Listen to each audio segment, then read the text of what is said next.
Hi అండి. నేను నాటుకోడి కూర చేశాను. కేజీ ముప్పావు కోడండి అది. ఒక హాఫ్ కేజీ అలా నేను ఫ్రై కొరకు పక్కగా తీసి పెట్టుకున్నాను.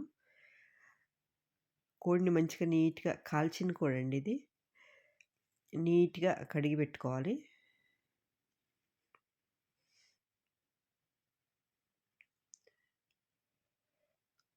కొంచెం మెత్తటి లాంటివి ఫ్రై కొరకు పక్కకు పెట్టేసుకున్నాను హాఫ్ కేజీ అంతా. దీనిలో అల్లం వెల్లుల్లి పేస్ట్ వేసుకోవాలండి. 2 స్పూన్లు అలాగే వేసుకోవాలి. ఎక్కువే వేసుకోవాలి.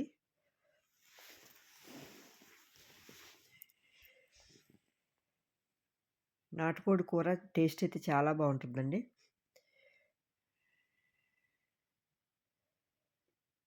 అల్లం వెల్లుల్లి పేస్టు, ఉప్పు, పసుపు వేసి మంచిగా కలిపి పెట్టుకోవాలి. పక్కకి ఒక అరగంట అలా కలిపి పెట్టేసుకుంటే అండి, మంచిగా ఉప్పు అది పట్టి ముక్కకి బావుంటుంది. మీ ఇష్టమైతే కారం కూడా కలిపేయచ్చు. నేనైతే కారం కలపకుండా పక్కకు పెట్టుకున్నాను.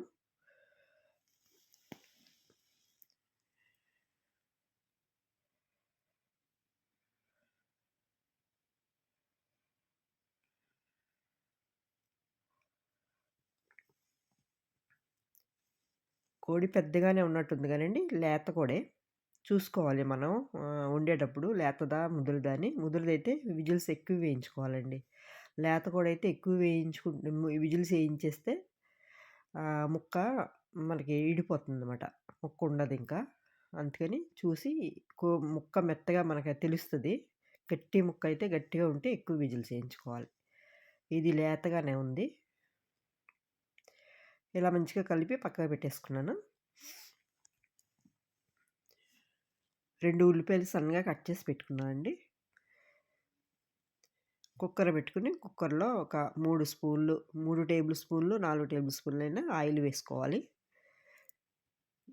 నేనైతే 3 టేబుల్ స్పూన్లు వేసాను. ఆయిల్ హీట్ ఎక్కిన తర్వాత ఉల్లిపాయలు వేసేసుకోవాలి.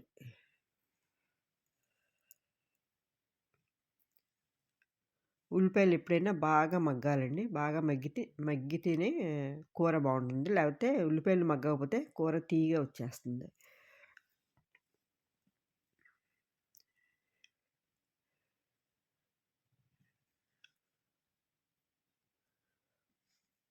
ఉప్పు వేసుకొని ఒక హాఫ్ స్పూన్ అలా ఉప్పు వేసుకున్నాను.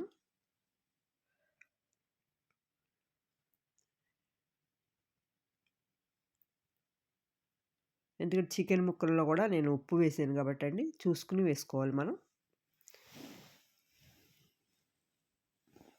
ఒక స్పూన్ అలా అల్లం వెల్లుల్లి పేస్ట్ కూడా ఈ ఉల్లిపాయ ముక్కల్లో వేసుకోవాలి. ఇలా బ్రౌన్ కలర్ వచ్చే వరకు ఉల్లిపాయలని మగ్గించుకోవాలి. ఉల్లిపాయలు మగ్గిపోయినాయండి. నేను చికెన్ ముక్కలు వేసేస్తున్నాను.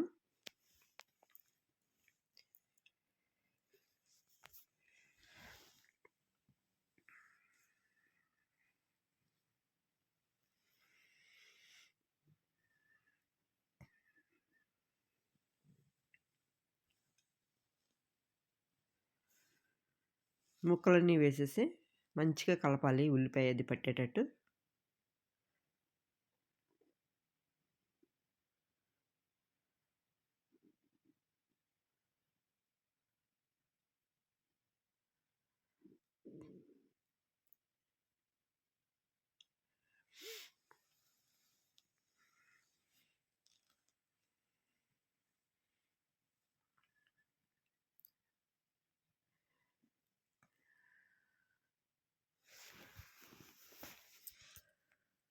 ఇలా అంతా కలిసేటట్టు బాగా కలపాలి.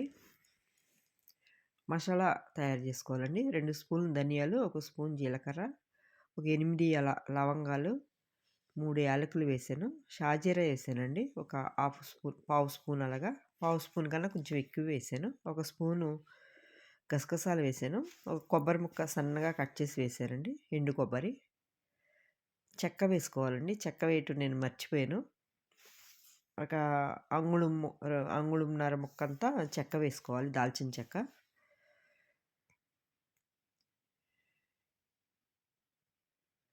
ఇలా మూత పెట్టేస్తే అండి మనకు నీరొస్తది. నాకైతే ఏంటో విచిత్రంగా దీనికి నీరు తక్కువ వచ్చిందండి. కారం వేసిన తర్వాత నీరు వచ్చింది.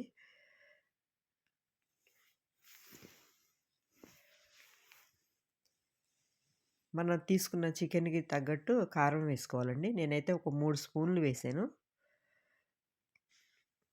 కొంచెం ఘాటుగా ఉంటేనే మనకి ఈ చికెను కర్రీ బావుంటుందండి. ఎప్పుడైనా నాన్ వెజ్‌లో కొద్దిగా కారం వేసుకోవాలి. కారము, నూనె వేసుకోవాలి ఎక్కువనే. మూత పెట్టేసాను. అది నీరైతే వచ్చిందండి ఇప్పుడు.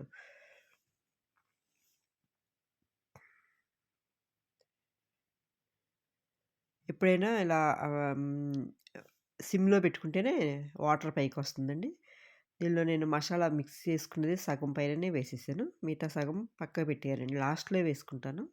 కర్రీ ఉడికిన తర్వాత వేస్తాను.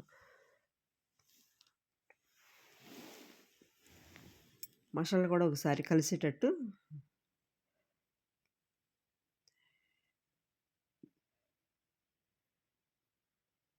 నేనైతే 2 విజిల్స్ వేయించా అండి. చూసుకోవాలి. మరి లేతదైతే ఇంకా ఒక్క విజిలేసినా సరిపోతుందండి.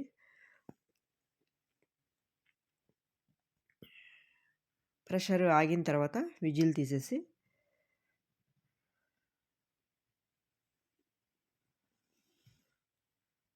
నేను వేరే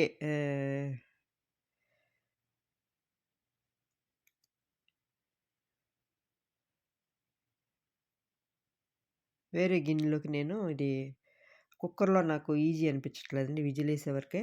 దీనిలో కుక్ చేసుకుంటున్నాను వేరే.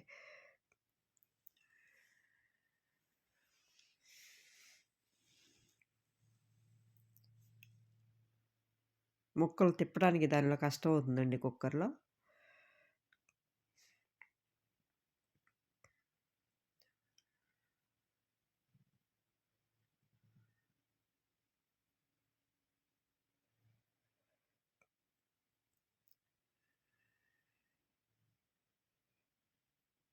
మూత పెట్టేసుకోవాలండి కలిపిన తర్వాత.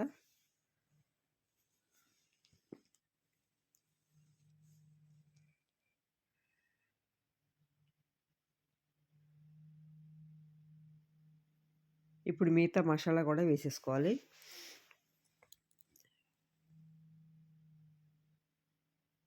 కొత్తిమీర వేసుకుంటున్నాను. అలాగే మిగతా మసాలా వేసేస్తున్నా అండి.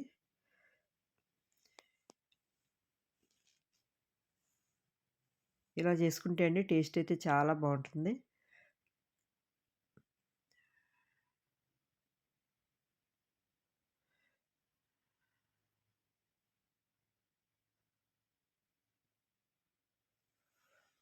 కారము, మసాలా మనకి ఇంపార్టెంట్ అండి. కరెక్ట్ వేసుకోవాలి.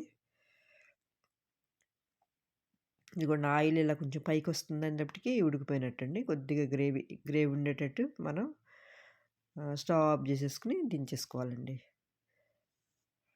నా వీడియో నచ్చితే లైక్ చేయండి, షేర్ చేయండి. మీ ఫ్రెండ్స్ ఎవరికైనా షేర్ చేయండి, సబ్స్క్రైబ్ చేసుకోండి.